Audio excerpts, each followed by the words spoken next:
All right, let's continue then on our earlier discussion on the latest on Venezuela. US President Donald Trump says the interim authorities in Venezuela would be turning over between 30 and 50 million barrels of high-quality sanctioned oil to the United States.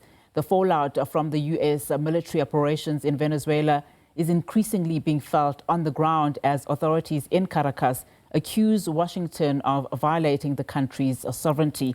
Professor Adrian Saville, Gordon Institute of Business Science, University of Pretoria, joins us now to discuss this further. Prof, a very good afternoon to you. Thank you so much for your patience and your time. So Venezuela, as we know, it owns some of the largest proven oil reserves in the world, but underinvestment and sanctions have obviously crippled production for years now.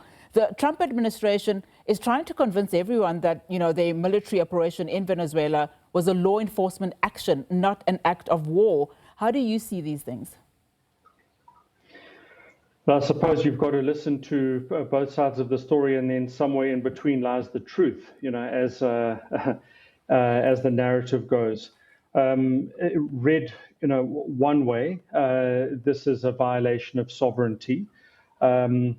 And if you listen to other news channels, you will get a very clear sense that this is simply an activity, an exercise being conducted by the Narcotics Bureau or agency. And, so I think, you're going to have to choose a side, in terms of where you prefer to place your beliefs.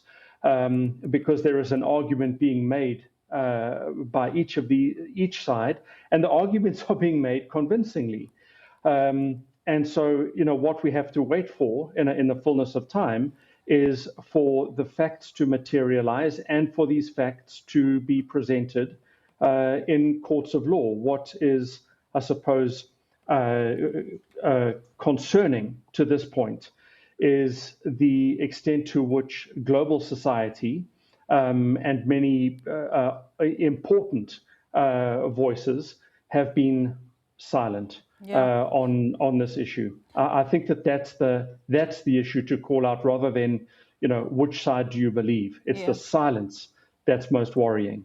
And while the silence is happening, and whilst the truth fact-finding is happening, developments are continuing. I mean, in the very latest, US President Donald Trump announcing that interim authorities in Venezuela will deliver 30 to 50 million barrels of sanctioned oil to the US, and that it will be sold at market price with proceeds controlled by him, Donald Trump.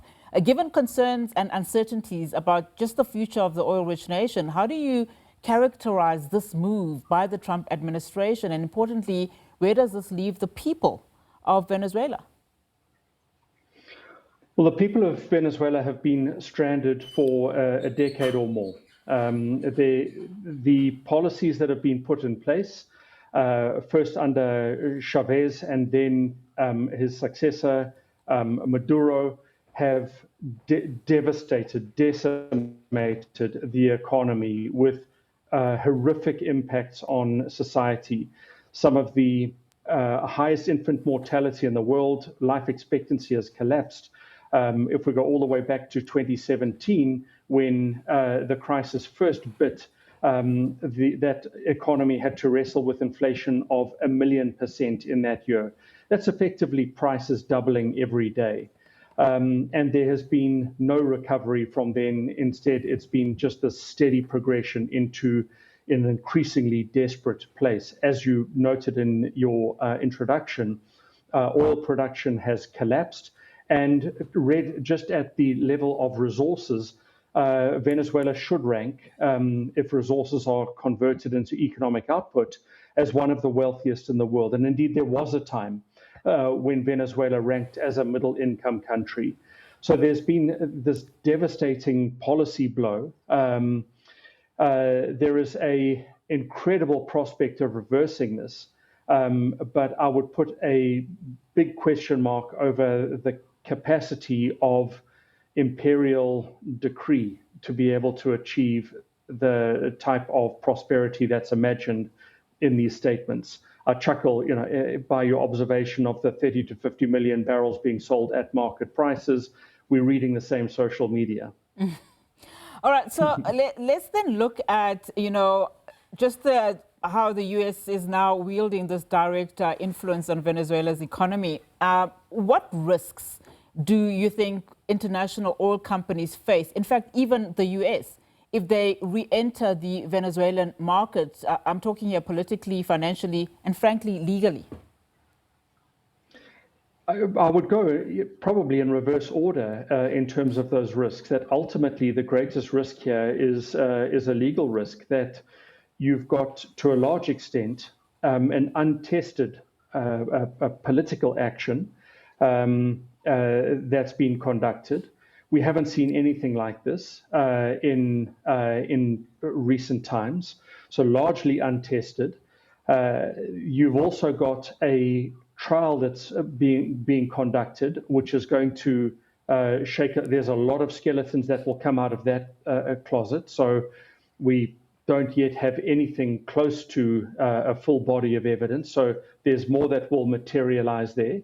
And if you're a business that is venturing into this landscape, you've got to know the risks that you're wearing, and you've flagged all of the obvious risks.